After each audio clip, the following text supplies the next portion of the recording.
అన్నమయ్య జిల్లా కేంద్రాన్ని యథావిధిగా కొనసాగించాలి. వైఎస్ఆర్సీపీ ఆధ్వర్యంలో ప్రజల ఆత్మఘోష భారీ నిరసన ర్యాలీ చేపట్టారు. ఈ సందర్భంగా జిల్లా విభజన శాస్త్రీయంగా జరగలేదని వైసీపీ మాజీ ఎమ్మెల్యే గడికోట శ్రీకాంత్ రెడ్డి ఆరోపించారు. జిల్లా కేంద్రం రాయచోటిని యథాతథంగా ఉంచితే తాము రాజకీయాల నుంచి శాశ్వతంగా తప్పుకుంటానని ప్రకటించారు.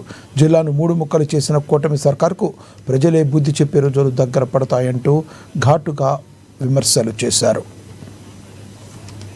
విజయోత్సవ సభలు ఇప్పుడు ఎక్కడైనా కూడా మండలాలు మర్జ్ అయ్యేటప్పుడు కానీ మండలాలు విడదీసేటప్పుడు కానీ ఈరోజు ఉదాహరణకి పెనుగొండ అన్నటువంటి ఒక ప్రాంతాన్ని వాసవి పెనుగొండను మార్చడంలో కూడా వాళ్ళకు కూడా అవకాశం ఇచ్చారు. మీ అభిప్రాయాలు తెలియజేయండి.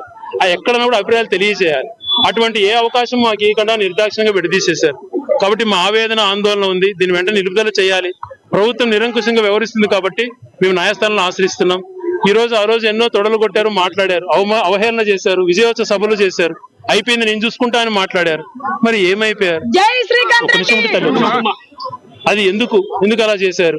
ఈ రోజు ఆ 30 రోజుల సమయంలో మీకు మీ అవకాశాలు చెప్పండి, మేము విడదీస్తామంటే మా పోరాటం మేము చేసుకునే వాళ్ళం కదా, మా మనోవేదన మేము వెలిపించుకునే వాళ్ళం కదా.